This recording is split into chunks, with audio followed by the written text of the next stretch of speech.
Halo, assalamualaikum warahmatullahi wabarakatuh. Berjumpa lagi dengan Dharma channel yang senantiasa menemani teman-teman semua dalam persiapan menghadapi tes P3K 2023. Lalu model soalnya seperti apa akan kita bahas di sini ya. Tentunya untuk kali ini kita akan bahas tentang kompetensi teknisnya dulu.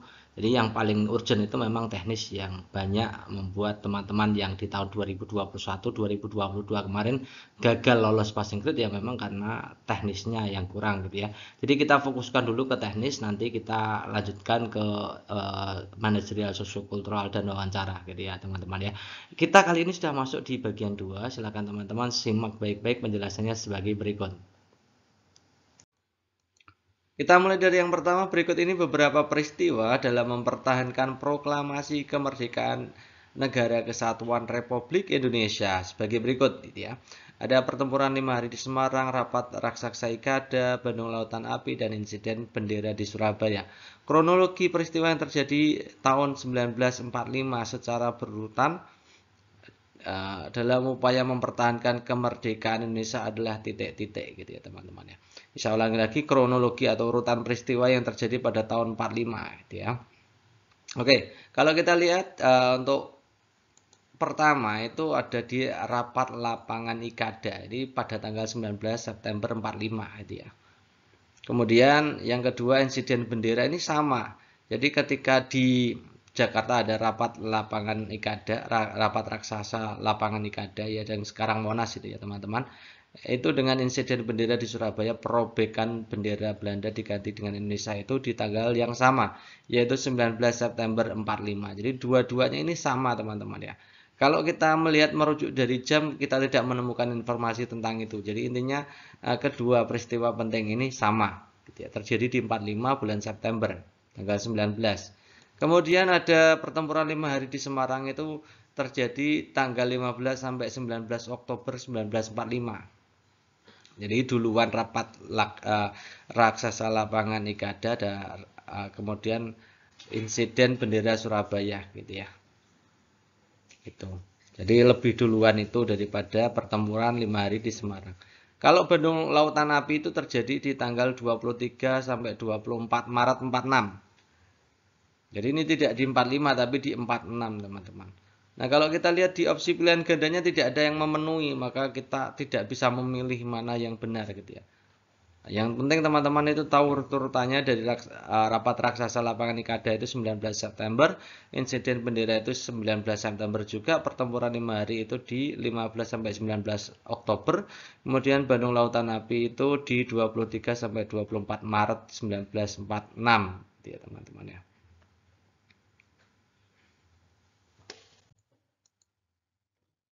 Seorang peserta didik sedang mendemonstrasikan cara mendorong benda dengan massa 5 kg menggunakan gaya 50 Newton. Berapa percepatan benda?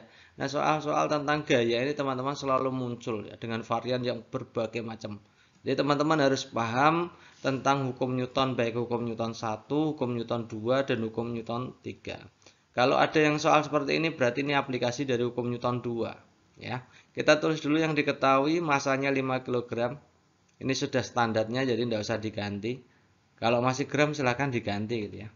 Kemudian gayanya 50 Newton ini juga sudah standar internasional. Nah sekarang kita cari tahu hubungan antara M dan F dan yang lainnya gitu ya. Kalau kita bicara tentang M dan F itu kita bicara dengan hukum Newton 2. Bunyinya begini teman-teman.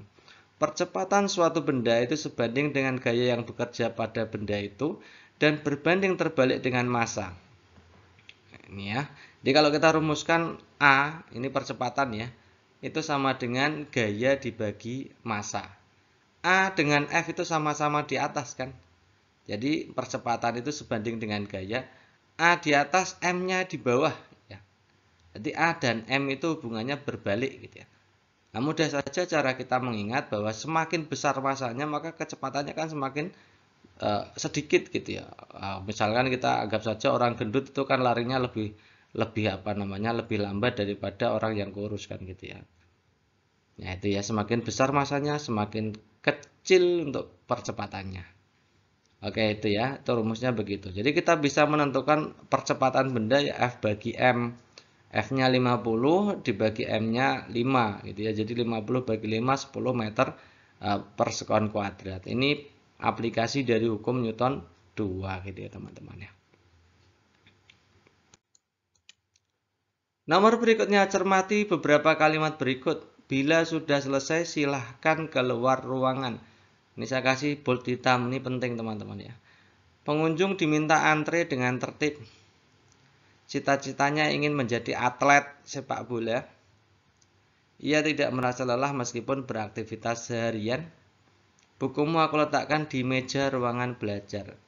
Penulisan ejaan yang benar terdapat pada kalimat. Yuk silakan kita analisa satu persatu. Silahkan itu baku apa tidak baku. Antre itu baku apa tidak baku. Atlet bagaimana. Aktivitas bagaimana gitu ya.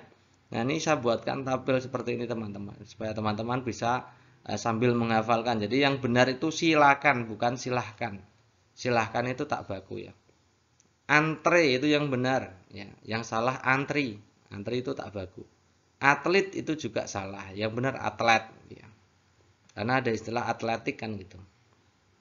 Antre juga bukan antrian tapi antrean gitu ya. Bukan antrian ya.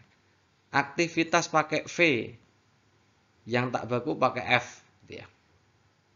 Kemudian di situ ada ejaan yang benar yang nomor 5. Kenapa tidak dimasukkan? Ini terdiri dari beberapa kalimat ya, beberapa kata. Meja ruangan belajar ini sebenarnya tidak baku ya. Meja ruangan belajar kan nggak baku. Harusnya yang baku ya gini aja, meja belajar gitu aja udah cukup gitu ya. Maka yang nomor 1 dan nomor 5 ini jelas salah. Jadi yang benar adalah 2, 3, 4. Berikutnya, sekelompok siswa melakukan pengamatan hewan yang ada di kebun sekolah. Mereka menemukan hewan yang mempunyai ciri-ciri. Satu, yang pertama itu tubuh terdiri atas 2 bagian, yaitu kepala dan perut. Yang kedua itu memiliki 4 pasang kaki. Jadi totalnya berarti ada 8 gitu ya. Hewan itu tidak mampu melompat maupun terbang. Nah, hewan yang memiliki ciri-ciri tersebut adalah titik-titik gitu ya. Kita analisa dulu ya. Kalau kita lihat dari yang terbang dulu ya. Bisa tidak mampu melompat maupun terbang berarti tidak punya sayap kan. Yang tidak punya sayap yang mana ini? Ini punya sayap ini ya, jadi capung itu punya sayap, tapi di situ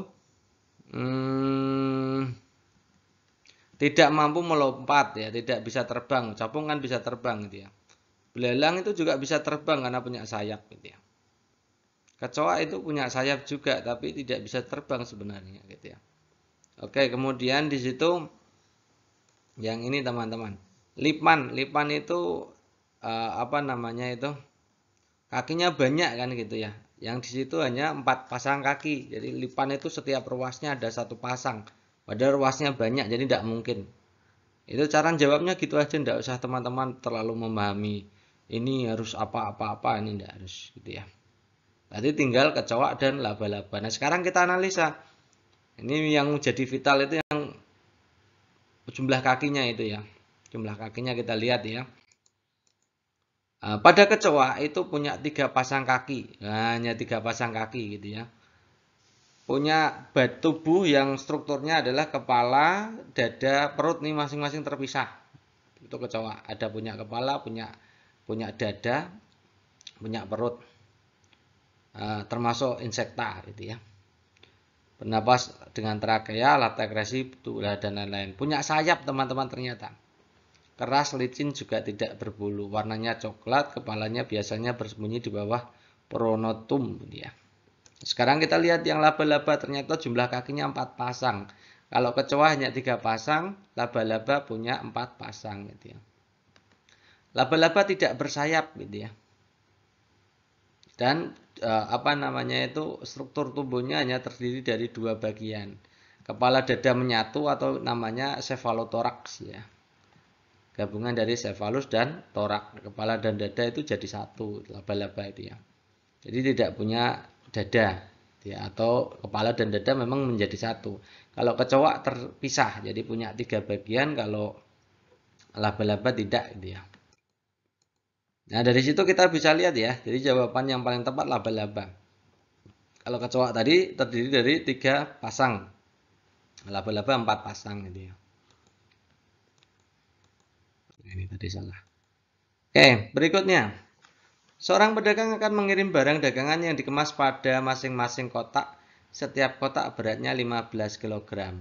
Dia menggunakan mobil hanya mampu mengangkut barang tak lebih dari 700. Jadi tidak boleh lebih. Boleh kurang, tak boleh lebih. Gitu ya.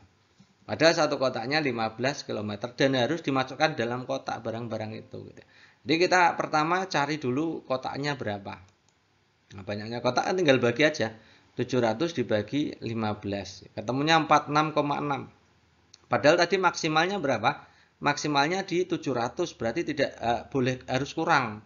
Jadi banyaknya kotak tidak boleh dinaikkan ya, tidak boleh dibulatkan ke atas karena harus kurang, maka dibulatkan ke bawah. Jadi 46 saja. Jadi kotaknya maksimum hanya 46. Jadi teman-teman harus bisa membedakan bulatan ke atas dan bulatan ke bawah. Jangan pakai teorinya di teman-teman di bilangan ya. Kalau 46,6 dibulatkan jadi 47, bukan begitu. Karena di situ ada keterangan tidak lebih dari 700, maka kita tidak boleh membulatkan ke atas. Harus dibulatkan ke bawah gitu ya. Karena kotaknya hanya 46, maka muatan yang bisa diangkut ya 46 kalikan satunya 15 kan ya. 690. Ini kan masih layak ya. Kalau lebih dari 700 maka tidak boleh gitu ya. Jawaban yang D dan E ini jelas tidak mungkin gitu ya. Nah, maka jawaban yang paling tepat yang C. Berikut ini adalah upaya melakukan konservasi kupu-kupu. 1. Memperbanyak ruang hijau, membuat taman kupu-kupu, menjaga kondisi hutan dan sungai, serta melestarikan agar tidak tercemar, menumbuhkan budaya masyarakat yang menjunjung tinggi kearifan lokal, menanamkan nilai pelestarian alam sejak pendidikan usia dini. Dari kelima ini harusnya ya, dari kelima upaya konservasi tersebut apa yang berhubungan langsung dengan ekosistem dan siklus hidup kupu-kupu. Jadi ini pelestarian kupu-kupu itu yang jelas memperbanyak ruang hijau, yes. Membuat taman kupu-kupu juga bagus gitu ya. Nah, kalau menjaga kondisi hutan, sungai agar tidak tercemar ini tidak langsung gitu ya. Menumbuhkan budaya masyarakat menjunjung tinggi kearifan lokal. Kearifan lokal yang seperti apa tidak jelas gitu ya. Menanamkan nilai pelestarian alam, ini ada unsur pelestarian alam, termasuk di dalamnya adalah pelestarian kupu-kupu ya. Jadi nomor 5 ini masuk. Maka jawabannya adalah 125. Perhatikan berbagai bentuk kerjasama ASEAN. 1. Membangun teknologi pasca panen secara bersama-sama, mengadakan riset bibit unggul bersama, perjanjian kawasan bebas nuklir, pembangunan jaringan kota cerdas atau smart city network, kemudian memberi bantuan penduduk yang mengalami musibah. Gitu ya. Berdasarkan data tersebut, kerjasama sesuai dalam rangka meningkatkan hasil pertanian yang ada hubungannya pertanian tentu saja. Yang A ini nomor 1 jelas masuk, nomor 2 jelas masuk gitu ya. 1, 2 ini aja jawabannya A berarti ya. Kalau kawasan bebas nuklir itu di bidang pertahanan, smart city itu teknologi gitu ya. Bantuan penduduk yang mengalami musibah ini di sosial kemanusiaan gitu ya. Jadi jawabannya 1 dan 2. Simbol pohon beringin pada sila Pancasila memiliki sulur dan akar yang menjalar ke segala arah. Maknanya apa? Gitu ya.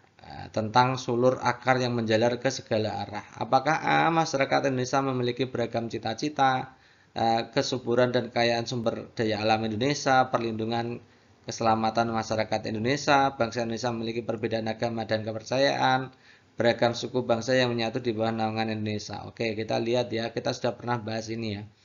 Ternyata muncul juga di pohon beringin sila ketiga. Gitu ya. Jadi sila ketiga itu simbolnya pohon beringin. Bunyinya Persatuan Indonesia. Pohon beringin daunnya lebat, akarnya menjulur ke bawah, artinya tempat berteduh. Pancasila sebagai peneduh bangsa Indonesia untuk berlindung dan merasa aman. Ya. Pohon beringin juga memiliki akar tunggang yang kuat. Ini gambarannya adalah Persatuan Indonesia. Persatuan bangsa Indonesia itu akarnya. Gitu ya. Sementara sulur-sulurnya itu melambangkan suku, keturunan, agama berbeda-beda. Ya, tapi meskipun berbeda tetap dalam satu naungan, yaitu negara Republik Indonesia atau lambang Pancasila gitu ya. Nah, jadi sulur itu tentang suku bangsa gitu ya teman-teman ya. Tujuan petani di Bali mengatur lahan sawah dengan terasering seperti gambar, itu gambarnya ya. Apakah menjaga kesuburan tanah, hasil panen lebih baik sebagai objek wisata, menghindari banjir atau mencegah erosi. Kita lihat ya teman-teman ya. Jadi pembuatan terasering itu sebenarnya untuk meningkatkan peresapan air. Itu ya karena memang memperluas lahan kan ya. Memperluas permukaan gitu ya. Itu jadi nanti bidang resapannya lebih bagus, kemudian lebih mendatar kan jadinya. Nah, tapi tujuan akhirnya sebenarnya adalah untuk mengurangi atau memperkecil resiko dari pengikisan tanah oleh air atau dalam bahasa lainnya adalah erosi gitu ya teman-teman. Jadi mencegah erosi itu merupakan tujuan dari terasering. Mobil-mobilan tersebut menggunakan aki sebagai sumber energi penggerak. Urutan perubahan energi yang terjadi pada mobil-mobilan. Di situ pilihan gandanya A, B, C, D, E, gerak listrik bunyi, gerak listrik kalor, kimia listrik cahaya, kimia listrik gerak, kimia listrik bunyi. Oke teman-teman, di situ teman-teman selain melihat gambarnya juga melihat narasi soalnya. Penggunaan aki. Aki itu mengubah energi kimia menjadi energi listrik ya. Kemudian di situ ada energi penggerak, berarti hubungannya dengan gerak. Jadi energi listrik tadi diubah menjadi energi gerak. Maka jawaban yang paling tepat ya, kimia listrik gerak. Nanti ada soal seperti ini teman-teman, tapi lihatnya bukan sumber energi penggerak, tapi untuk cahaya lampu. Nanti teman-teman bisa jawab yang C kalau cahaya lampu. Jadi teman-teman perhatikan benar-benar tentang narasi soalnya. Pak Wahid memiliki sebuah lahan berbentuk persegi, ukuran luasnya 400 meter persegi, kemudian membeli tanah di sebelahnya untuk memperluas lahannya. Akhirnya memiliki lahan panjangnya sisi 25 gitu ya. Luas tanah yang dibeli berapa? Oke teman-teman. Pertama kan kita lihat luas awalnya kan di 400 meter persegi. Kemudian dia membeli lahannya panjangnya menjadi 25. Berarti kita hitung dulu luas akhirnya kan berarti 25 kali 25. Ketemunya 625 kan. Jadi awalnya punya 400 meter persegi, kemudian membeli luasnya jadi 625. Berarti yang dibeli berapa? Ya 625 dikurangi 400, ketemunya 225. Ini banyak juga yang kejebak menjawab E gitu ya teman-teman ya.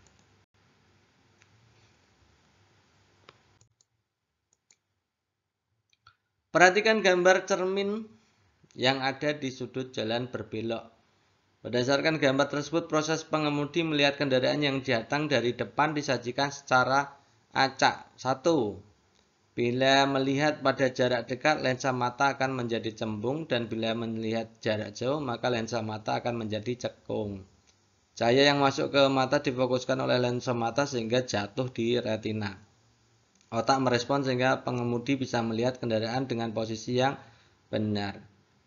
Bila cahaya terang maka pupil akan mengecil, bila cahaya redup maka pupil akan membesar. Ujung-ujung syaraf penerima rangsangan di retina akan menyampaikan rangsangan cahaya ke otak. Cahaya yang dipantulkan oleh kendaraan ke mata akan ditangkap oleh kornea mata. Urutan proses. Jadi kita diminta untuk menentukan urutan proses. Fokusnya bukan di lensa cembungnya, tapi urutan proses cahaya masuk ke mata kan gitu ya. Jadi kita jelaskan dulu tentang urutan perjalanan cahaya ke mata. Gambarnya seperti ini teman-teman ya. Jadi cahaya pertama masuk di sini. Ya, ditangkap ini. Ini namanya adalah kornea. Kemudian di situ diatur oleh yang namanya pupil. Ini pupil teman-teman. Jadi masuk ke kornea, kemudian sampai ke pupil. Pupil nanti berakomodasi ya. Kemudian masuk ke lensa. Ini lensa gambarnya. Lensa nanti dibiaskan menuju ke bagian belakang, itu namanya retina. Retina kemudian masuk ke syaraf otak ya. Ini bagian terakhirnya di otak gitu ya. Jadi kita bisa lihat perjalanan cahaya pada mata itu yang pertama, cahaya memantulkan citra objek atau dan terhantar pada garis lurus menuju mata. Mata itu ya masuk melalui kornea tadi. kemudian ke pupil, kemudian ke lensa gitu ya. Kornea dan lensa membiaskan cahaya menuju retina. Jadi setelah masuk ke lensa, kemudian diteruskan ke retina bagian belakang. Retina kemudian sel fotoreseptor pada retina mengkonversi cahaya menjadi gelombang elektrik, diubah ke electrical impulse, gitu ya. Kemudian diteruskan dari gelombang elektrik tadi mengalir melalui saraf optik menuju otak atau brain, gitu ya. Otak memproses sinyal-sinyal tersebut menjadi sebuah bayangan. Kemudian baru dari situ otak memberikan respon atas rangsang cahaya tersebut, kan gitu ya teman-teman ya. Jadi paham teman-teman ya, pertama kornea masuk ke pupil, kemudian lensa ke retina, kemudian ke otak atau saraf ke otak. Urut-urutannya seperti itu. Nah, kita sekarang bisa melihat ya. Jadi jawaban pertama cahaya dulu, cahaya masuk ke mata, ditangkap kornea mata, itu nomor 1. Kemudian setelah kornea baru masuk ke tadi adalah pupil. Mana nih pupil nih ya? Nah ini yang pupil teman-teman. Cahaya terang pupil akan mengecil, cahaya redup pupil membesar. Ya, pupil. Setelah pupil masuk ke lensa. Mana nih lensa nih? Nah, bila melihat pada jarak dekat lensa mata akan jadi cembung. Bila melihat jarak jauh maka lensa mata akan jadi cekung. Masuk di lensa. Oke. Setelah lensa diteruskan ke retina. Mana ini yang ada retinanya mana ini? Nomor 2 ini ya. Retina. Setelah retina baru dimasukkan ke otak dia, saraf-saraf otak dia. Saraf-saraf otak mana ini? Nomor 5 gitu ya. Kemudian baru otak merespon, ini nomor 6 gitu ya. Jadi urut-urutannya tahu ya. Nomor 6, nomor 4, nomor 1, kemudian nomor 2, kemudian nomor 5, kemudian nomor 3. Ini dari jawabannya. 6, 4, 1, 2, 5, 3. Berdasarkan data pada grafik tersebut, tahun pelajaran yang menunjukkan angka putus sekolah siswa SD lebih tinggi daripada siswa SMA. Gambarnya tidak jelas gitu ya. Jadi kita perbesar saja gambarnya seperti ini teman-teman. Lihat ya. Di situ SD itu warnanya yang orange. Kemudian SMA warnanya yang hijau. Kalau kita lihat itu yang orange itu SD, yang hijau SMA. Yang SD-nya lebih tinggi, yang lebih tinggi itu berarti yang ini teman-teman. Ini ya, oranye di atas, hijaunya di bawah ini ya. Jadi tahun pertama, tahun 2013-2014 gitu ya. Jawabannya berarti itu. Nah, ini namanya soal-soal tentang numerasi, membaca data saja seperti ini teman-teman. Sebenarnya mudah. Ada juga soal numerasi yang perlu menghitung seperti kemarin kita sudah lihat yang soal numerasi itu tentang debit gitu ya. Bacalah teks berikut. Berikut ini adalah teks acak tentang membuat jus buah. Langkah membuat jus buah menggunakan blender. Oke, kita sudah pernah jelaskan berkali-kali. Ketika awal menggunakan blender jangan dimasukkan colokan listriknya jangan dulu gitu ya. Nah, kita lihat dulu ya.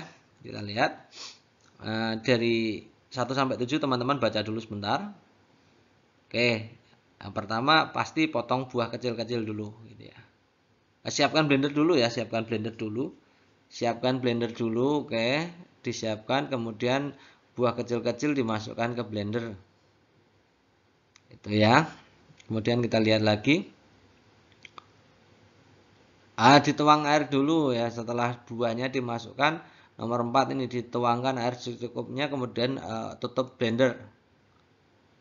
Baru setelah itu baru sambungkan blender ke aliran listrik gitu ya. Gitu ya. Kemudian kita tekan tombol on. Ini tekan tombol on, ini nomor 5 berarti. Tunggu buah sampai halus, oke. 6. Kemudian buka penutup blender, tuangkan ke gelas, ini 7. Jadi urut-urutannya 2, 1, 4. 2, 1, 4, 3, 6, 5, 7 gitu ya. 2, 1, 4, 3, 6, 5, 7. Salah satu aktivitas menunjukkan jati diri bangsa Indonesia. Ada praktik memasak pizza, ada piket membersihkan kelas, ada menjaga keindahan di sekitar kelas, ada praktik membuat makanan khas daerah, ada menjaga keamanan dan ketertiban sekolah. Teman-teman tahu ini artinya apa? Jati diri. Jati diri itu ciri khas yang membedakan dengan bangsa yang lain. Itu namanya jati diri. Nah, sekarang teman-teman bisa jawab, mungkin teman-teman kemarin ragu ya, mungkin jawabannya E bagus, C bagus gitu ya, B bagus gitu ya. Tapi fokusnya ke jati diri bangsa, ciri khas yang membedakan dengan bangsa lain. Kalau pizza itu bukan ciri khas Indonesia kan, bukan. Membersihkan kelas itu baik di dalam negeri maupun luar negeri sana, piket membersihkan kelas itu ada gitu ya teman-teman. Gotong royong membersihkan kelas itu juga ada. Itu berarti bukan jati diri. Ya, itu bukan jati diri bangsa Indonesia, tapi seluruh bangsa juga melakukan hal yang sama. Menjaga keindahan juga semua bangsa melakukan hal yang sama. Praktek membuat makanan khas daerah, nah ini yang jarang ada gitu ya. Yang itu memang ciri khas Indonesia yang ini. Menjaga keamanan dan ketertiban ini juga semua bangsa juga melakukan hal yang sama, gitu ya teman-teman ya. Cermati teks narasi berikut. Joko Pinurbo adalah seorang penulis terkenal yang lahir di Sukabumi pada tanggal 12 Mei 1962. Ia menyelesaikan pendidikan menengahnya di Magelang dan melanjutkan ke salah satu IKIP di Yogyakarta. Masa kecilnya sering sakit-sakitan, ia bahkan dikenal sebagai pribadi yang tertutup, minder. Joko Pinurbo jarang bergaul dengan teman-teman seusianya. Setelah dewasa, Joko Pinurbo tinggal bersama keluarga di Yogyakarta. Dia hidup berdampingan secara harmonis bersama masyarakat setempat, aktif di pertemuan warga dan acara-acara sosial. Kedekatannya dengan masyarakat memberinya inspirasi dalam tulisan-tulisannya. Ia saat ini dikenal sebagai sastrawan Indonesia yang paling produktif. Puisi-puisinya telah diterjemahkan ke berbagai bahasa. Beberapa puisinya diubah menjadi lirik lagu, bahkan sejumlah sajaknya dipakai pula untuk iklan gitu ya. Bahwa paragraf tersebut adalah narasi adalah titik-titik. Jadi kita diminta untuk menentukan strukturnya gitu ya. Strukturnya. Kita lihat pilihan gandanya teman-teman. Nih pilihan gandanya seperti ini. Orientasi, kode, resolusi, komplikasi. Padahal tadi teman-teman ya, itu paragrafnya sudah urut. Paragrafnya sudah urut gitu ya. Ada orientasi, ada kode dan lain-lain gitu ya. Nah, sekarang kita berarti harus lihat untuk struktur teks yang narasi itu apa saja. Nah, ini teman-teman, saya berikan gambaran seperti ini. Urutan teks narasi itu dari orientasi, komplikasi, resolusi, koda. Orientasi pengenalan tokoh, komplikasi mulai ada masalah, resolusi ada solusinya. Kemudian kode itu adalah pesan terakhir ya, pesan amanat yang bisa diambil itu ya. Itu namanya kode. Oke. Jadi yang mana itu? Yang urutannya orientasi, komplikasi, resolusi, koda. Yang D ini ya teman-teman. Orientasi, komplikasi, resolusi, koda. Sudah urut tadi paragrafnya. Perhatikan pernyataan berikut. Ada menjalin kerjasama bidang pembangunan percepatan kemajuan ekonomi, membantu para tenaga kerja Indonesia dan tenaga kerja wanita di Malaysia, membantu para mahasiswa mendapatkan pendidikan gratis, membantu memerangi ISIS, wadah untuk memperjuangkan kepentingan nasional di forum internasional. Ya. Peran Indonesia di ASEAN ya. Yang A, menjalin kerjasama, yang nomor 1 menjalin kerjasama bidang pembangunan percepatan kemajuan ekonomi. Yes, ini masuk. Nomor 1 masuk, kemudian nomor 2 itu tidak layak, gitu ya. Masa kerjasama hanya untuk membantu para tenaga kerja Indonesia dan tenaga kerja wanita di Malaysia kan tidak layak kan, gitu ya. Memalukan gitu ya kalau tujuannya ikut ASEAN hanya untuk itu. Membantu para mahasiswa mendapatkan pendidikan gratis ini juga memalukan. Membantu memerangi ISIS ini bukan ranahnya ASEAN. Wadah untuk memperjuangkan kepentingan nasional di forum internasional. Nah, ASEAN itu adalah forum termasuk forum regional internasional kan, ya sama ya. Jadi ketika di ASEAN itu juga memperjuangkan kepentingan negara itu nanti di PBB juga atas nama region ASEAN-nya saling bantu membantu. Maka jawaban yang tepat ya 1 dan 5. Gambar bintang pada lambang negara Indonesia merupakan simbol Pancasila dari sila. Apakah ketuhanan yang Maha Esa, kemanusiaan yang adil dan beradab, persatuan Indonesia, kerakyatan yang dipimpin oleh hikmat kebijaksanaan dalam permusyawaratan perwakilan, keadilan sosial. Ini berarti teman-teman diminta untuk mengecek ya antara lambang dengan sila. Pasti teman-teman kan tahu ya. Ketuhanan yang Maha Esa itu adalah bintang, kemanusiaan rantai, persatuan itu pohon beringin, kerakyatan yang dipimpin itu kepala banteng, keadilan sosial itu padi dan kapas. Ya. Jadi bintang itu pasti ketuhanan gitu ya. Contoh perwujudan sila kedua Pancasila. Oke, kita langsung analisa saja pilihan gandanya. Sila kedua yang ditanyakan ya. Cinta tanah air. Nah, cinta tanah air itu pasti masuk di sila ketiga.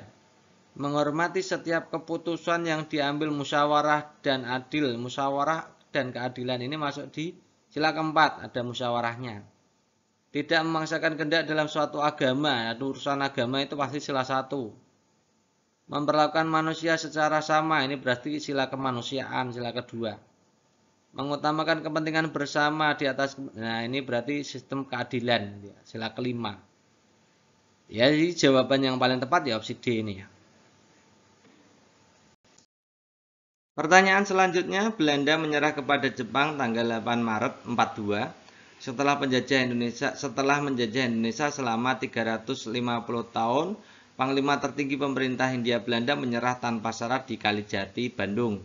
Selanjutnya Jepang menjajah Indonesia selama 3,5 tahun atau 3,5 tahun. Penjajah Jepang berakhir dengan menyerahnya Jepang pada sekutu di akhir Perang Dunia II tanggal 15 Agustus 1945. Selama penjajahan Indonesia berada dalam kondisi penuh penderitaan. Indonesia hidup dalam kemiskinan dan pembodohan. Banyak pahlawan yang berjuang hingga darah terakhir demi memperjuangkan kemerdekaan Indonesia. Hingga akhirnya tanggal 17 Agustus 1945 Indonesia mampu terlepas dari bangsa penjajah. Narasi tersebut mengandung makna proklamasi sebagai, kita lihat opsi pilihan gandanya. A. Puncak perjuangan kemerdekaan Indonesia. B. Titik darah penghabisan para pahlawan Indonesia. Impian cita-cita bangsa Indonesia. Akhir penderitaan bangsa Indonesia. Atau hadiah atas kekalahan Jepang atas sekutu. Kalau hadiah tidak mungkin itu ya. Nah ini fokusnya teman-teman lihat ini. Akhirnya 17 Agustus 45 Indonesia mampu terlepas dari penjajahan. Itu artinya apa? Berarti kita harus mempelajari makna-makna proklamasi. Terutama kalau teman-teman mau pelajari makna proklamasi, harusnya teman-teman lihat di pembukaan UUD ya teman-teman.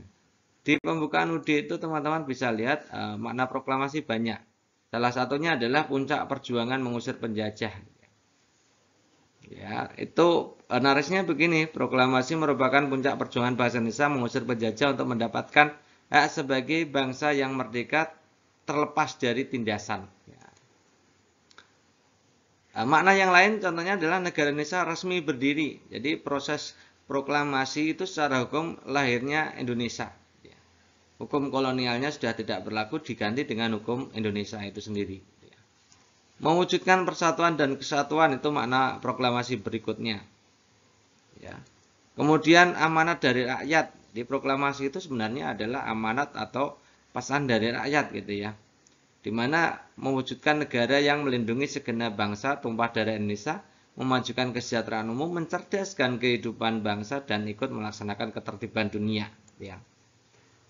Yang kelima itu proklamasi dalam rangka untuk mewujudkan masyarakat adil dan makmur. Pemerintah yang diakui oleh rakyatnya. Itu intinya gitu teman-teman. Jadi di sini kita bisa lihat ya, karena di sini terlepas dari bangsa penjajah, maka makna proklamasinya adalah puncak perjuangan kemerdekaan. Kenapa tidak B titik darah penghabisan? Ya bukan. Karena kita fokusnya bukan di darah hingga darah terakhir bukan, tapi di situ adalah fokusnya di 17 Agustusnya itu Indonesia terlepas dari bangsa penjajah. Jadi itu adalah puncak dari perjuangan para pahlawan. Berdasarkan data pada grafik tersebut pernyataan yang benar. Ada ini grafiknya ini teman-teman. Dilihat teman-teman itu grafiknya tidak terlalu jelas ya, tapi di situ adalah grafik nilai, di mana grafik nilai itu data tunggal. masing-masing siswa sendiri-sendiri, bukan data kelompok ya. Jadi nanti kalau ada soal seperti ini, kadang-kadang ada data tunggal, kadang-kadang ada data kelompok. Nah, cara menentukannya beda. Satu, menentukan nilai masing-masing di siswa. Kedua, menghitung banyak nilai siswa. Yang ketiga, menjumlahkan nilai semua siswa. Keempat, jumlah nilai semua siswa dibagi banyak nilai. Yang kelima, jumlah nilai semua dibagi banyak siswa. Oke. Kalau data namanya kan data tunggal, berarti pertama teman-teman itu baca datanya dulu. Diagramnya dibaca, ditentukan dulu nilai-nilai masing-masing siswa ini. Pertama itu. Setelah itu tinggal dijumlahkan saja nilainya berapa. Ya.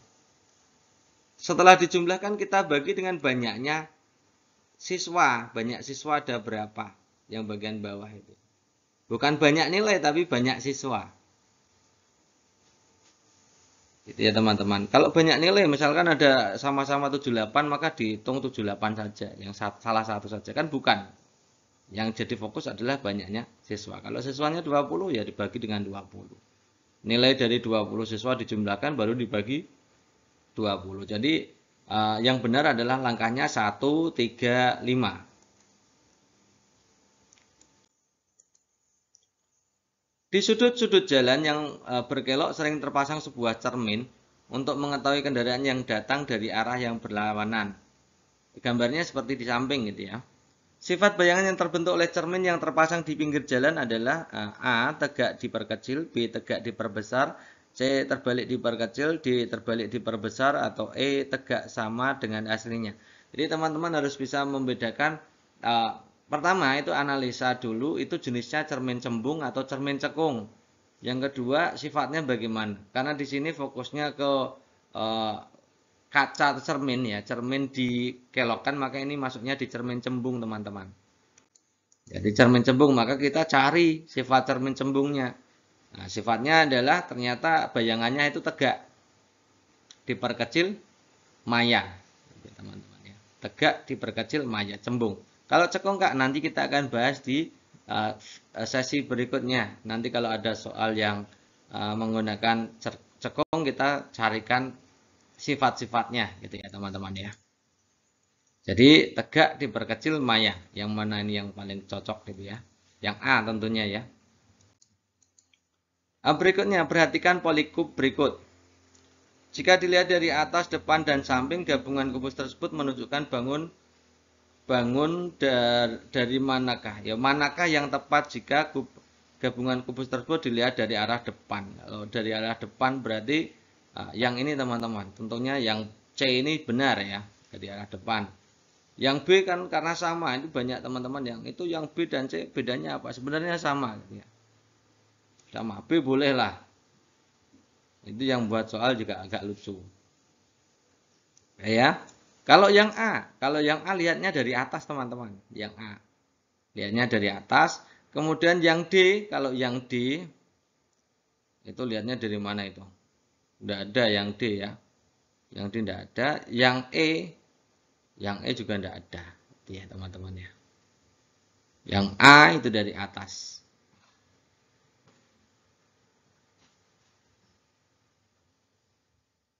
Kalau dari samping ya sama kalau dari samping gitu ya. Kalau dari samping ya B itu juga sama dengan C kan, sama. Bentuknya sama. Manakah fakta berikutnya yang tepat untuk mengenai berat tabung kerucut bola kubus pada gambar di atas ini? Gambar ini gambar kesetimbangan teman-teman. Ini salah satu dari apa itu namanya? Media yang untuk menggambarkan persamaan ya, persamaan linear tentunya gitu ya. Jadi caranya mudah teman-teman, kalau ada soal-soal seperti ini kita tinggal buang saja yang sama di kanan dan kirinya. Kalau kita buang ini yang sama kan ternyata tabung ya. Kita buang ini satu, yang kanan juga satu gitu ya. Ini ada yang sama lagi kanan dan kiri kita buang. Nah, ada yang sama lagi tabung lagi. Jadi sisanya tinggal 3 bola dan 1 kerucut 1 kubus. Jadi 1 kerucut 1 kubus sama dengan 3 bola. Ini yang mana yang ini ya? Yang C berarti ya. Gitu. Teks berikut untuk menjawab pertanyaan sekian-sekian gitu ya. Beberapa mahasiswa di sebuah perguruan tinggi sedang mengamati proses pembelajaran. Materi yang diajarkan adalah teks eksplanasi. Nah, masing-masing mahasiswa mencatat tahapan yang mereka lakukan secara acak tertulis. Di situ disediakan 5 langkah-langkah dalam membuat teks eksplanasi. Kita bacakan dulu ya. 1. Memberikan pengantar untuk masuk materi, mengidentifikasi fenomena, menjelaskan fakta yang teridentifikasi. 4. Menyampaikan pernyataan umum, menyusun ulasan kesimpulan, gitu, teman-teman ya. Oke, berarti teman-teman kalau kita lihat dari sini kelihatannya kita harus memahami tentang struktur dari teks eksplanasi dulu. Ya, bacakan dulu ya struktur teks eksplanasi. Jadi berdasarkan Kemdikbud, ya ada 3 utama struktur teks eksplanasi. Yang pertama adalah pernyataan umum. Jadi pernyataan umum. Yang akan dijelaskan adalah proses terjadinya, proses keberadaannya, proses terbentuknya, dan lain-lain. Gitu ya. Ini pernyataan umum dulu. Nah, di dalam pernyataan umum tersebut ada identifikasi fenomena. Jadi pernyataan umum dulu baru identifikasi fenomena. Kemudian setelah identifikasi fenomena dijelaskan secara detail atau deretan penjelas. Ini menjelaskan tentang sebab akibat teman-teman, bagaimana dan mengapa gitu ya. Kemudian yang bagian ketiga itu bagian interpretasi, itu bagian penutup. Penutup ini biasanya berisi tanggapan tentang fenomena yang terjadi gitu ya. Atau kesimpulan gitu ya. Jadi kalau kita lihat yang pertama tadi adalah kita masuk ke pengantar dulu. Jadi ini bagian pembukanya dulu ini ya. Kemudian masuk ke struktur teks fiksinya. Struktur teks eksplanasinya adalah pernyataan umum. Ini nomor 2. Di dalam pernyataan umum kita jelaskan identifikasi fenomenanya. Berarti nomor 3-nya adalah di nomor 2 ini ya. Kemudian baru menjelaskan fakta yang teridentifikasi. Fakta yang teridentifikasi itu nomor 4. Kemudian terakhir adalah menyusun kesimpulan. Jadi jawaban yang paling tepat adalah nomor 1, nomor 4, nomor 2, nomor 3, 1, 4, 2, 3, 5. Yang C.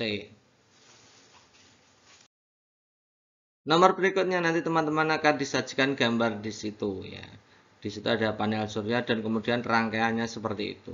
Berdasarkan gambar tersebut urutan perubahan cahaya matahari dari proses penyimpanannya adalah yang mana? Pilihan gandanya lihat itu 1, 3, 1, 3, 1, 3 semua. Tinggal kita lihat urutannya gitu ya. Saya jelaskan dulu prosesnya gitu ya. Ini jawabannya nanti B, tapi prosesnya teman-teman harus tahu gitu ya. Jadi ini. Pertama kita lihat panel surya dulu. Panel surya itu mengubah nomor 1 ya, berarti perubahannya karena dari panel surya. Matahari ke panel surya itu terjadi perubahan seperti ini. Jadi panel surya di dalamnya ada sel surya. Ini alat yang digunakan untuk menyerap dan mengubah sinar matahari menjadi energi listrik. Diubah ke energi listrik dalam bentuk sedikit ya, kecil ya, energi listrik kecil dikumpulkan gitu ya. Atau foton-foton dikumpulkan. Kemudian hasilnya kemudian dialirkan ke pengendali charger. Pengendali charger ini fungsi pengendali charger itu mengatur pengisian muatan listrik. Jadi kalau baterainya yang di nomor baterai, yang baterai lihat baterai. Baterainya kalau misalkan penuh ya maka pengisiannya pelan-pelan. Jadi atur regulatornya di situ teman-teman. Kemudian kalau kosong DC gitu ya. Jadi posisi nomor 3 ini proses pengaturan muatan listrik. Pengisian muatan listrik. Dari baterai tersebut kemudian kalau mau masuk ke rumah, biasanya rumah sekarang itu menggunakan arus AC teman-teman. Jadi bukan DC. Arus AC maka kita butuh inverter. Ya, di bawah angka 2 itu ada alat yang namanya inverter. Jadi baterai ini yang dari energi kimia ya. Baterai kan energi kimia diubah ke energi listrik, keluarkan energi listrik ya bentuk DC. Masuk ke inverter. Jadi fungsinya inverter ini mengubah arus DC yang keluar dari baterai. Baterai tadi kan dari energi kimia diubah menjadi energi listrik keluarnya kan. Nah, energi listrik tapi bentuknya masih DC. Nah, diubah ke AC oleh inverter. Ya, jadi inverter bagian bawah ini. Hasilnya menjadi AC, baru dipakai di rumah tangga. Jadi urut-urutannya kan kalau nomor 1, kemudian nomor 3, nomor 2, nomor 5. 1, 3, 2, 5. Ini jawabannya berarti yang B tadi ya. Nah ini teman-teman ini soal numerasi. Soalnya panjang tapi caranya menjawab sebenarnya tidak panjang. Tangki tersebut diisi menggunakan air dari mata air Sibolangit yang dialirkan melalui pipa dengan debit 10 meter kubik pangkat 3 atau meter kubik. Itu debit masuknya. Ingat teman-teman ini debit masuk dari pengisian tangki besarnya. Setelah penuh air dalam tangki akan dialirkan ke gedung-gedung 3 pipa. Jadi ini yang keluar. Yang keluar debitnya 2 meter kubik per meter, ada 2100 liter per menit, ada 2200 liter per menit. Ada 3 pipa. Ini yang keluar outputnya. Diketahui bahwa tangki tersebut penuh dengan air, siap untuk dialirkan melalui 3 pipa bersamaan. Apabila kebutuhan pada saat itu, jadi ini output nih sebanyak 1134.000 ini outputnya. 1.134.000 liter ini outputnya. Maka harus berapa jam ya harus dibuka. Berarti hubungannya dengan pipa keluar tadi gitu ya, bukan pipa masuk tapi pipa ke luar gitu ya. Nah, kita lihat ya volume debit ya, volume apa namanya? Volume yang akan diisi tadi kebutuhannya adalah ini. Kemudian karena itu mengenai output atau keluaran, maka kita harus menjumlahkan masing-masing debitnya. Debit dari pipa, ketiga pipa. Pipa 1, pipa 2, pipa 3. Ubah kesatuan sama. Yang 2 meter kubik per menit jadikan liter per menit. Jadi, meter kubik menjadi liter cukup dikalikan 1000. Jadi ada 2000 liter per menit, ada 2100 liter per menit, ada 2200 liter per menit. Kalau kita total berarti total debit dari ketiga pipa itu adalah 6.300 liter per menit.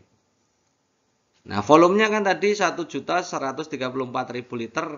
Berarti kita tinggal cari waktunya. Waktu kan tinggal volume dibagi dengan debit. Volume dibagi dengan debit. Volumenya 1.134.000 dibagi debitnya 6.300, ketemunya 180 menit. 180 menit itu kalau kita ubah ke jam kan 3 jam persis gitu ya. Jadi jawaban yang paling tepat ya opsi D. Nah, seperti itu teman-teman. Lalu angka-angka yang lain gimana, Kak? Ya, angka lain itu sebagai pengecoh bacaan yang lain ya. Pengecoh gitu ya, teman-teman. Maka teman-teman harus paham tentang literasi numerasi. Membaca, memahami gitu ya. Soal berikutnya, berdasarkan gambar tersebut, papan luncur dapat melaju ke depan karena titik-titik. Nah, teman-teman, soal-soal ini adalah soal-soal penerapan dari hukum Newton. Terutama kalau yang soal ini adalah hukum Newton 3. Jadi nanti juga ada penerapan dari hukum Newton 2, ada juga dengan penerapan dari hukum Newton 1. Lalu kita akan bahas penerapan dari hukum Newton 3 sesuai soal saja ya. Nanti kalau ada soal yang lain kita terangkan ya. Kita lihat opsi pilihan gandanya. A. Tekanan kaki melakukan aksi pada jalan dan jalan memberi gaya reaksi terhadap tekanan aksi, arahnya berlawanan. B. Jalan melakukan aksi pada tekanan kaki dan tekanan kaki memberikan reaksi terhadap jalannya arah berlawanan. Oke. Yang C. Tekanan kaki melakukan aksi pada jalan melakukan reaksi terhadap tekanan kaki yang searah. Jadi ada yang berlawanan, ada yang searah. Yang D. Jalan melakukan aksi pada kaki, malah jalannya yang aksi gitu ya. Harusnya kan kaki gitu ya. Tidak apa-apa lah, namanya juga soal itu ya. Di tekanan kaki dan jalan sama-sama memberikan reaksi, tidak mungkin itu ya. Nah, saya terangkan dulu tentang hukum Newton 3. Jadi untuk menjawab itu hukum Newton 3. Ini tentang hukum aksi reaksi. Ketika kita memberikan suatu aksi kepada gaya aksi, maka akan timbul gaya reaksi arahnya berlawanan, maka itu tandanya min, itu artinya arahnya berlawanan dengan gaya aksi gitu ya. Beberapa kasus yang melibatkan tentang hukum aksi reaksi, contohnya ini saya kasih contoh seperti ini. Nah, ini nanti teman-teman kadang-kadang ya keluarnya pemain skateboard, kadang-kadang sampan, kadang-kadang berenang, kadang-kadang bermain sepatu roda. Ya teman-teman harus paham ya. Jadi gaya aksi dan gaya reaksi itu nilainya sama, cuma arahnya berlawanan. Yang satu plus, yang satu min kan gitu. Tapi nilainya sama. Kita lihat yang sampan yang didayung. Coba perhatikan saat sampan digerakkan dengan dayung, teman-teman. Sampan kan melakukan aksi arahnya ke belakang gitu ya. Arahnya ke belakang, itu namanya gaya aksi. Ya, dayung ke depan, apa namanya itu? Namanya sampannya jadi ke depan kan, itu reaksinya kan gitu. Kalau ada yang belakang, maka yang reaksi ke depan. Dayungnya jadi melaju ke depan, reaksi. Arahnya kan berlawanan ya. Namanya dayungnya ke belakang, sampannya ke depan, kan arahnya berlawanan. Gitu ya. Skateboard juga demikian, ketika kaki kita arahkan ke agak belakang, gitu ya, agak ke belakang itu memberikan aksi, maka jalan ya, setelah diberikan aksi kan bereaksi, arahnya berlawanan dengan gaya yang sama. Jadi memberikan reaksi terhadap papan skateboard menuju ke depan, maka bisa melaju kan gitu. Sepatu roda juga demikian teman-teman. Ya, jadi teman-teman harus paham dulu bahwa gaya aksi dan gaya reaksi itu nilainya sama, arahnya berlawanan gitu ya. Berenang juga demikian. Kenapa kita bisa melaju ke depan? Karena kita memberikan aksi dorongan kaki ke belakang. Nanti badan kita kena reaksi dari air. Air memberikan reaksi terhadap badan kita menuju ke depan gitu ya. Maka kita bisa melaju. Gitu ya. Maka ini jawaban yang paling tepat otomatis yang A. Kaki dulu memberikan aksi, jalan baru memberikan reaksi gitu ya.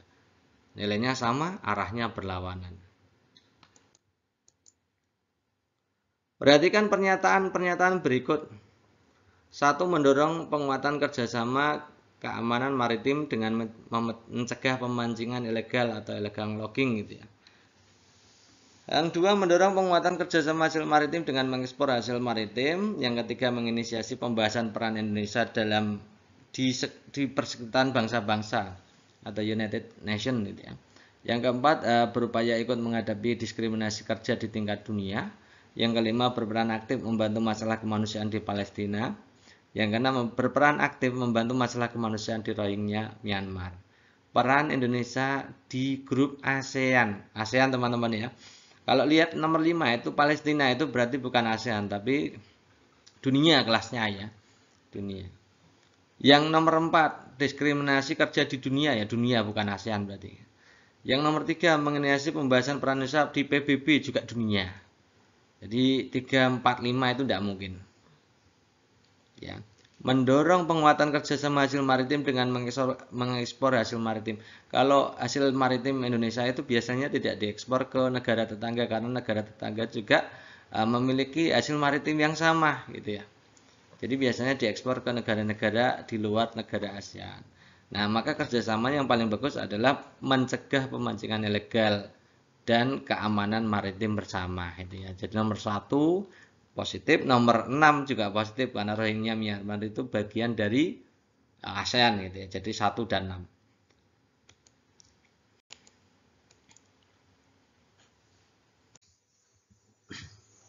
Pohon beringin memiliki sulur yang banyak yang menggantung di ranting-rantingnya. L ini pada lambang sila ketiga Pancasila memiliki maksud A. Sulur-sulur pada pohon beringin melambangkan suku, keturunan, dan agama yang berbeda-beda di Indonesia. Meski berbeda-beda, mereka tetap bersatu sebagai bangsa Indonesia di bawah lambang Pancasila. B. Sulur-sulur pada pohon beringin melambangkan tempat bergantungnya semua perbedaan. C. Sulur-sulur pada pohon beringin melambangkan beringin memiliki keteduhan untuk menjaga bangsa Indonesia dalam bingkai persatuan Indonesia. D. Sulur-sulur pada pohon beringin melambangkan keragaman pendapat yang tepat dimusyawarahkan untuk mencapai persatuan Indonesia.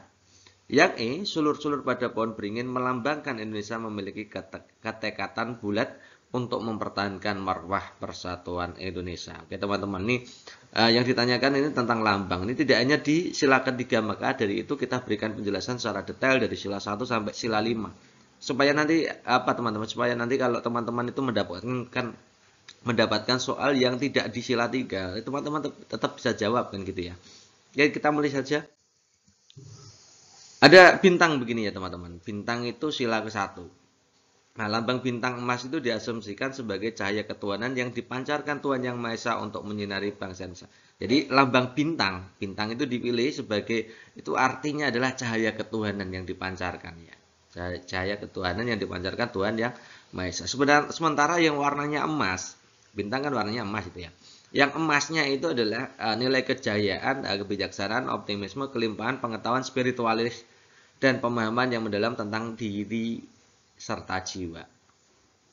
Kemudian ada bintangnya, kenapa lengannya 5, tidak dianggap 6 gitu ya. Pemilihan angka 5 lengan ini, pemilihan 5 lengan ini menandakan bumi, air, api, air, dan yang lengan yang mengarah ke atas itu ketuhanan. Itu ya teman-teman harus memahami itu. Jadi ada 3 tipe pada soal di sila ke-1. Yang pertama, kalau lambangnya lambang bintang emas saja itu melambangkan cahaya dari ketuhanan ya. Kalau warnanya itu melambangkan kejayaan, kebijaksanaan, dan seterusnya. Kalau 5 itu lengannya ada 5 melambangkan ada bumi, air, api, air, dan ketuhanan. Itu ya teman-teman ya. Kemudian kalau sila kedua itu gambarnya rantai. Rantai itu sebenarnya ada 2 teman-teman ya. 2 jenis yang berkait ya, ada rantai kotak dan rantai berbentuk bulat lingkaran ya. Mata rantai dalam simbol tersebut berbentuk persegi dan lingkaran yang mengaitkan. Mata rantai berbentuk persegi 4 ya, itu merupakan lambang laki-laki. Jadi yang persegi 4 laki-laki, sementara yang lingkaran itu perempuan teman-teman gitu ya. Kemudian mata rantai yang saling mengaitkan melambangkan hubungan timbal balik antar manusia, baik laki-laki maupun perempuan. Jadi kalau kita bisa pisahkan, kalau yang kotak itu laki-laki, yang lingkaran perempuan. Kalau berkait, saling berkait, itu berarti melambangkan adanya hubungan timbal balik antara umat manusia, baik laki-laki maupun perempuan. Masuk ke sila 3, itu pohon beringin teman-teman. Persatuan Indonesia bunyinya ya. Pohon beringin itu kita mulai dari daunnya. Daunnya lebat dan akarnya menjulur ke bawah, itu diartikan sebagai tempat berteduh. Daunnya lebat itu berarti tempat berteduh itu ya.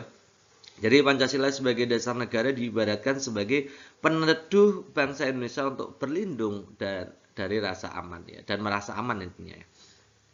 Kemudian pohon beringin juga memiliki akar tunggang yang kuat. Jadi yang bagian atasnya itu teduh, yang bagian bawahnya kuat. Itu menggambarkan persatuan Indonesia. Kemudian sulur-sulur ya, sulur-sulur pada pohon beringin itu melambangkan suku, keturunan, agama yang beda-beda di Indonesia. Meski berbeda-beda, mereka tetap bersatu sebagai bangsa Indonesia di bawah lambang Pancasila. Itu artinya begitu sulur ya teman-teman ya. Keempat itu sila kerakyatan yang dipimpin oleh hikmat kebijaksanaan dalam permusyawaratan perwakilan. Gambarnya adalah banteng.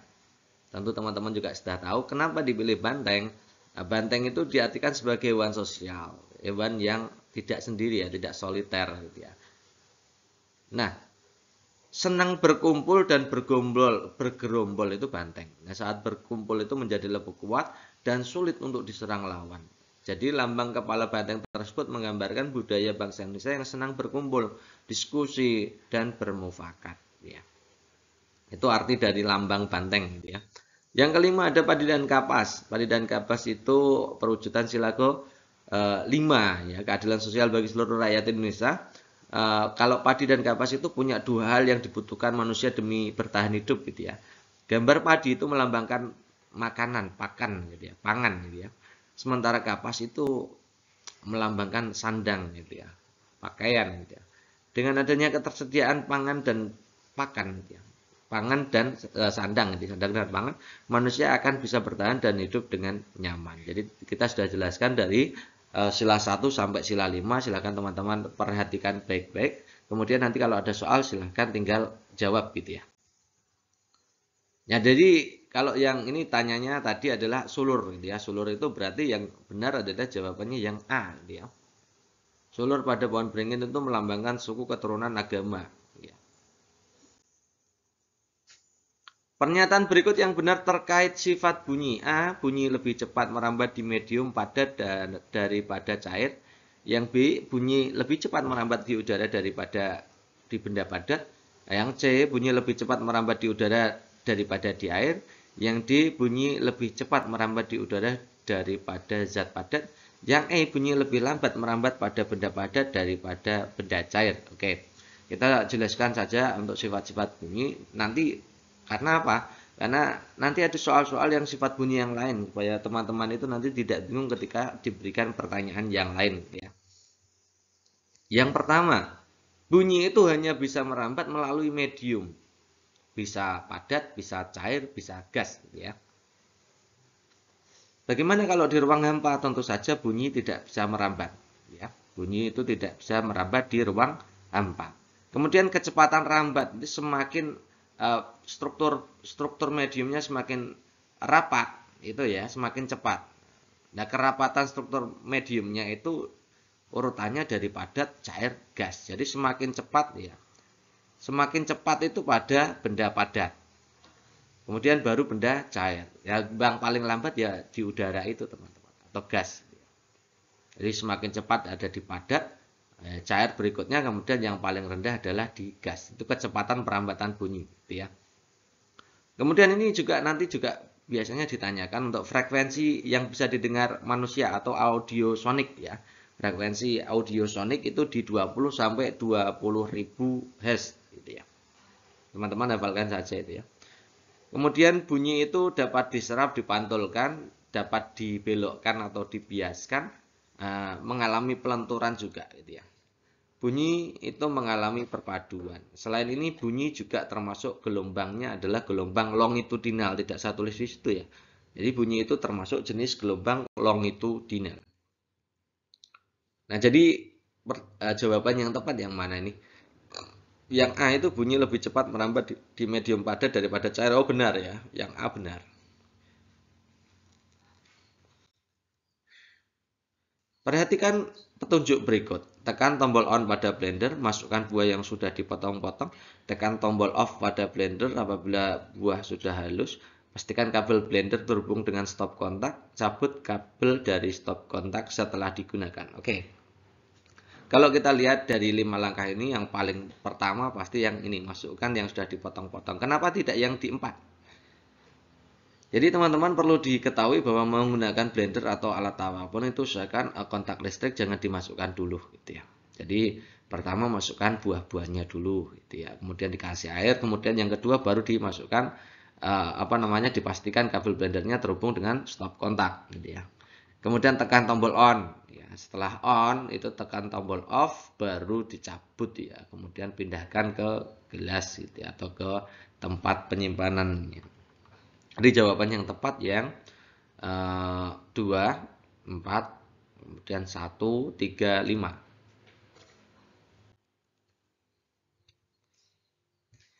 Sekelompok peserta didik melakukan pengamatan hewan yang ada di sawah. Mereka menemukan hewan yang memenuhi ciri-ciri berikut. Tubuhnya terdiri atas kepala dan perut serta beruas. Setiap ruas perutnya memiliki sepasang kaki. Hewan itu ditemukan hidup bebas di sawah. Hewan itu memiliki sengat yang beracun. Jadi, hewan yang tepat memenuhi rincian ciri-ciri tersebut adalah titik-titik. Langsung kita analisa. Yang A, ular. Ular itu beracun, oke. Hidup di sawah boleh. Memiliki sepasang kaki. Ular tidak berkaki ya teman-teman. Jadi bukan A. Belalang itu tidak beracun ya teman-teman. Capung tidak beracun. Laba-laba beracun tapi tidak beruas. Jadi yang D tidak beruas harusnya. Gitu ya. Yang jawabannya berarti yang lipan. Lipan itu ya mirip dengan kelabang gitu ya. Pak Budi hendak membeli sebidang tanah milik Pak Karyotosan. Masalahnya Pak Karyotosan tidak paham berapa meter persegi luasnya. Pak Kartoyosan hanya tahu bahwa tanahnya tersebut seluas 11,5 ar. Ya. Untuk memastikan harus mengkonversi ke satuan meter. Kalau dihitung luas tanah Pak Karyotosan itu berapa? Jadi satu are itu sebenarnya adalah 100 meter persegi teman-teman. Jadi kita ubah saja. Satu are itu 100 meter persegi. Jadi kalau 11,5 are ya tinggal kalikan 100 saja. Jadi 1150 gitu ya. Cermati kalimat berikut. Paragraf ini merupakan suatu paragraf yang berfungsi untuk menjelaskan atau menginformasikan suatu hal tanpa orang lain. Gitu ya. Yang dua, salah satu jenis paragraf tersebut adalah paragraf eksposisi. Fungsi dari paragraf sendiri adalah sebagai sarana untuk menyampaikan pokok pikiran dalam suatu tulisan. Paragraf merupakan bab dalam suatu karangan yang di dalamnya terdapat suatu pokok pikiran. Yang nomor 5 adalah paragraf sendiri memiliki sejumlah jenis perbedaan indikator-indikator tertentu seperti berdasarkan fungsi indikator-indikator lain. Gitu ya. Susunan kalimat yang tepat agar menjadi teks yang padu, urut-urutannya seperti apa. Oke. Nah, jadi kita lihat yang paling umum dulu ya. Idenya ada di sini teman-teman. Paragraf adalah dulu. Kemudian baru ke fungsinya. Fungsinya itu berarti nomor 3. Gitu ya. Kemudian baru klasifikasinya kan biasanya begitu.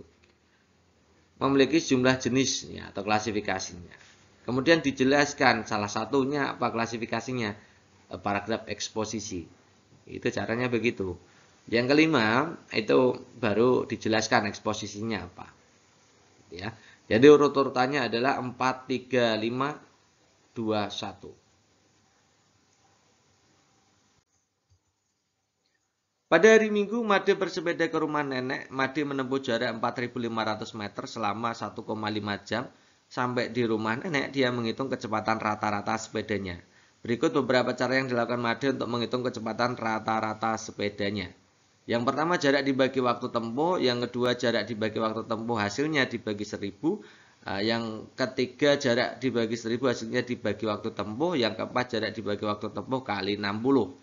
Cara yang paling tepat diterapkan Made menghitung kecepatan rata-rata sepedanya dari tempat tinggalnya ke rumah nenek, tapi memakai satuan kilometer. Ya tadi jaraknya kan satuan meter, ini inginnya kecepatannya pakai kilometer per jam. Jadi nanti ada perubahan atau konversi satuan dulu atau setelah akhir baru dikonversi satuan. Jadi ada dua cara itu teman-teman ya. Yang pertama ini teman-teman. Kita lihat dulu jaraknya kan 4.500 meter. Waktunya itu 1,5 jam. Nah, tips yang pertama itu kita ubah dulu jaraknya ke satuan kilometer gitu ya. Jaraknya berarti kan kita bagi 1000. Jadi meter ke kilometer itu bagi 1000. Jaraknya dibagi 1000 dulu. Hasilnya 4,5 ya. Baru menghitung kecepatannya jarak dibagi waktu 4,5 bagi 1,5 3 km. 3 km per jam. Gitu ya teman-teman ya. Jadi ubah dulu jarak menjadi kilometer. Jadi bagi 1000 dulu. Jaraknya dibagi 1000 dulu baru masukkan kecepatan itu jarak dibagi waktu. Boleh pakai ini. Ada juga yang mengkonversi setelah satuan satuan dari kecepatannya ada baru dikonversi menuju kilometer per jam gitu ya. Jaraknya 4.500 meter, waktunya 1,5 jam. Kemudian kecepatannya kita hitung langsung saja 4.500 dibagi 1,5 ketemunya 3.000 meter per jam. Nah ini baru dikonversi setelah ini. Nah meter per jam ini kita konversi ke kilometer per jam ya artinya dibagi 1000. Ya. Sama dengan 3 km per jam sama. Jadi boleh jaraknya dikonversi dulu, dibagi 1000 dulu, boleh juga setelah perhitungan terakhir baru dibagi 1000. Gitu ya. Nah, kita lihat analisa nomor 1 sampai 4 ini apa saja yang bisa digunakan. Yang pertama, jarak dibagi waktu tempuh. Nanti kalau jarak dibagi waktu tempuh saja, maka satuannya meter per jam. Nah, ini bukan ya berarti ya. Jarak dibagi waktu tempuh hasilnya dibagi 1000. Berarti ini yang pakai yang cara hijau. Cara hijau berarti boleh. Jarak dibagi 1000 dulu baru dibagi waktu tempuh. Ini cara yang merah. Yang nomor 4 jelas salah itu ya. Kenapa dikalikan 60 kan gitu ya. Oke, jadi jawabannya adalah 2 dan 3. Bacalah teks berikut. Penanganan COVID-19 yang paling efektif pada saat ini adalah melaksanakan 3M. Memakai masker, mencuci tangan, menjaga jarak. Pelaksanaan 3M merupakan aturan protokol kesehatan yang diwajibkan oleh pemerintah. Oleh karena itu, masyarakat harus bersama-sama mendukung pemerintah melawan COVID-19 dengan cara mematuhi peraturan perundangan tentang pelaksanaan protokol kesehatan masyarakat. Tidak boleh lengah, tidak boleh menganggap sepele melaksanakan 3M. Kecerobohan dalam kecerobohan dan ketidakdisiplinan akan berakibat makin merebaknya kasus penyebaran COVID-19. Ya. Berdasarkan aturan pada teks tersebut, sikap apa yang paling berperan dalam mencegah wabah COVID-19? Ini teman-teman diminta menganalisa suatu teks. Ini jenisnya adalah teks literasi, gitu ya. Oke, kalau kita lihat di situ pilihan gandanya kedisiplinan, kejujuran, kebersamaan, kekeluargaan, kemandirian.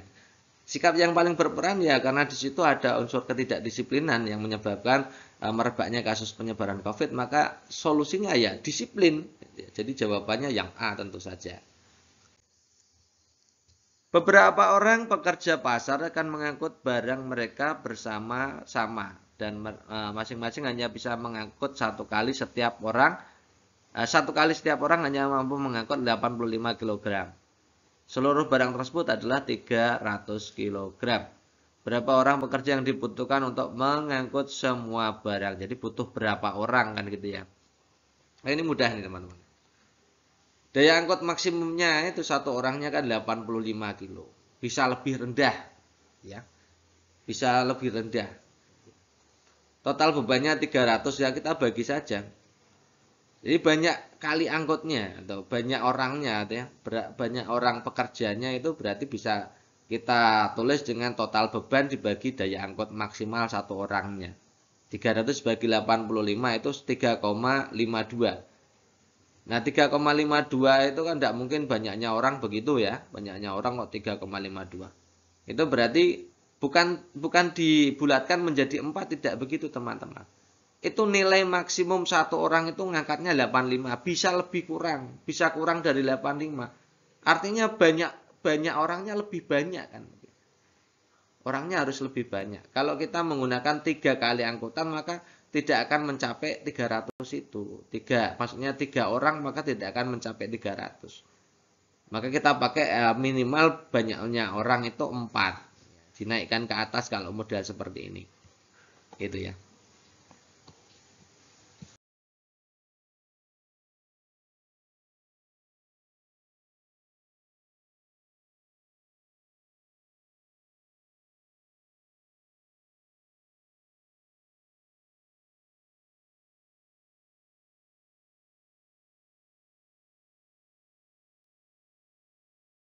Next, fungsi organ tubuh manusia yang ditunjukkan anak panah pada gambar. Itu pada gambar jelas teman-teman melihat ya, itu gambar jantung tentu ya. Nah, gambar jantung itu fungsinya apa? Coba kita lihat, menjaga keseimbangan. Teman-teman tahu organ yang menjaga keseimbangan itu apa? Telinga. Gitu ya. Mengatur pernapasan jelas itu paru-paru gitu ya. Menetralisir racun itu pekerjaannya hati. Mencerna makanan itu bisa lambung, bisa usus halus gitu ya. Memompa darah itu khusus yang bisa adalah jantung gitu ya. Jadi jawabannya adalah yang E itu teman-teman ya. Yang pertama seperti ini teman-teman ya. Perairan di selatan Thailand membentuk teluk pantainya menyuguhkan pemandangan air laut yang indah gitu ya. Dan 2 bukit karang di tengah laut, ada pula Marokot Cave ya. Marokot Cave itu gua Marokot dengan panjang 80 meter yang menyajikan keindahan daerah tersebut, sangat ideal untuk mengembangkan ekonomi dalam bidang titik-titik. Kita lihat opsi pilihan gandanya ada objek wisata pantai, objek wisata surfing, perikanan air payo, budidaya rumput laut, budidaya ikan, teman-teman. Oke. Di sini yang jadi fokus adalah menyuguhkan pemandangan air laut. Jadi kita tidak bicara tentang perikanan, budidaya gitu ya. Tapi ini adalah objek wisata yang bagus karena di situ pemandangannya sangat bagus. Jadi jawabannya kalau tidak A ya B. Nah, kita lihat yang A itu objek wisata pantai, masuk akal. Objek wisata surfing itu berselancar teman-teman. Nah, berselancar di situ banyak ada apa namanya itu Bukit Karang. Jadi ini berbahaya untuk kegiatan surfing ya. Kalau diving oke, kalau surfing tidak bisa ya teman-teman ya. Oke, jadi jawaban yang paling tepat ya opsi A itu. Berikutnya, seorang siswa pergi ke toko buku untuk membeli alat tulis. Toko itu memberikan penawaran khusus, pembelian 10 buku tulis dan 2 pensil harganya 23.000. Sedangkan pembelian 6 pulpen dan 6 pensil 15.000. Pembelian 5 buku tulis dan 5 pensil 15.000. Maka perkiraan persamaan atau pertak samaan yang sesuai yang mana? Ini soal-soal ini sering keluar di P3K tahun kemarin gitu ya. Dan ini di Peritas ini ternyata juga keluar. Ada dua macam teknik. Yang pertama teknik pembandingan, yang kedua teknik mencari nilainya dulu gitu ya teman. Kalau di sini kelihatannya mencari nilainya dulu. Bagaimana saya bisa tahu itu mencari nilainya dulu? Itu ada dua persamaan yang sama. Ya, buku tulis pensil yang persamaan ketiganya juga buku tulis pensil, otomatis kita nyari dulu gitu ya. Oke, kita cari dulu. Caranya mengerjakan begini nih soalnya pertama gini ya. Kita anggap yang buku tulis itu A, pensil B. Ya, jadi kita bisa tulis pembelian 10 buku tulis, 2 pensil berarti 10A ditambah 2B sama dengan 23.000 gitu ya. Kalau kita sederhanakan masing-masing semuanya dibagi 2. Kenapa dibagi 2? Supaya B-nya itu sendiri gitu ya. Nah, jadi kalau kita bagi 2 nilainya jadi 10 bagi 2 5, 2 bagi 2 1. Jadi 5A tambah B sama dengan 11.500 gitu ya. Itu kalimat pertama. Kalau teman-teman menjumpai soal seperti ini, silahkan langsung ditulis gitu ya persamaannya. Sedangkan pembelian 6 pulpen ini beda lagi karena tadi buku tulis A, pensil B, maka pulpen kita anggap C. Jadi 6C, pensil B tadi ya. Jadi 6C tambah 6B 15.000. Kalau kita sederhanakan ini masing-masing kita bagi 6. Nanti C ditambah B 15.000 kita bagi 6 juga 2.500. Oke ya. Yang ketiga kita baca lagi. Pembelian 5 buku tulis, 5 buku tulis berarti 5A, 5 pensil berarti 5B ya. 5A tambah 5B 15.000, maka kalau kita sederhanakan A ditambah B 3.000 kan. Masing-masing kita bagi 5. Nah, jadi kalau ada soal seperti ini langsung disederhanakan dulu aja. Coba teman-teman lihat persamaan yang atas sendiri, persamaan 1, persamaan 3. Itu sama-sama AB, maka kita bisa menentukan nilai A atau B-nya kan gitu ya. Nah, kita tulis dulu berapa?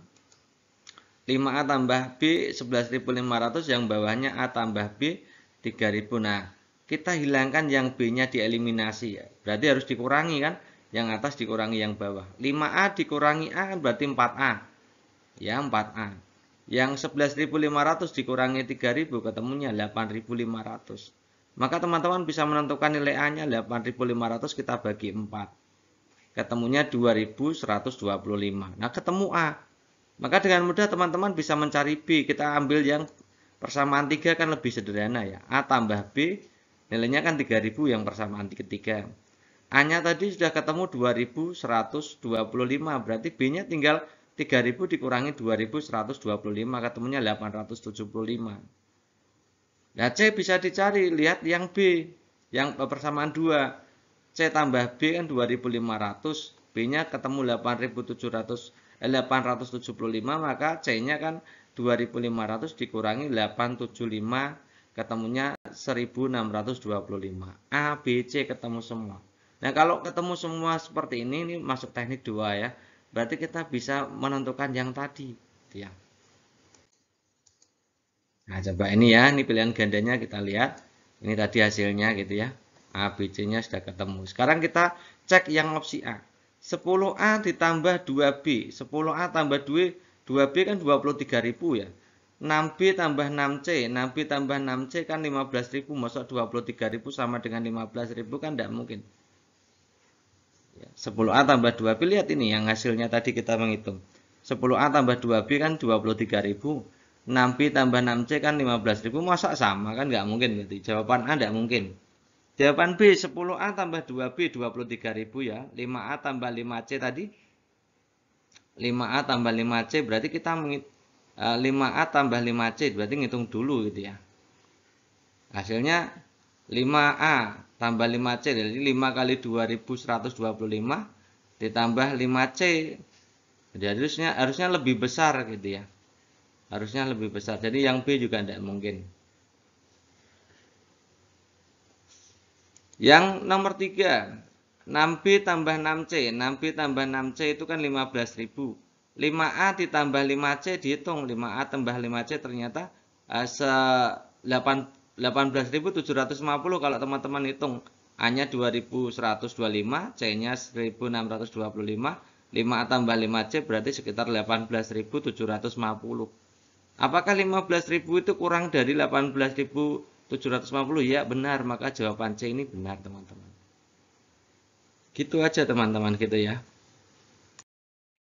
Oke, sekedar info teman-teman, yaitu dari Macanet selain membuat konten video YouTube yang membahas tentang soal PPPK, juga menyediakan e-booknya. Jadi teman-teman, bagi yang teman-teman tidak ada waktu untuk menonton videonya secara penuh, kemudian ingin belajar sendiri melalui e-book, jadi teman-teman bisa belajar di e-booknya ya teman-teman. Apabila ingin mengetahui kemampuannya seperti apa, teman-teman bisa belajar lewat tryout-nya.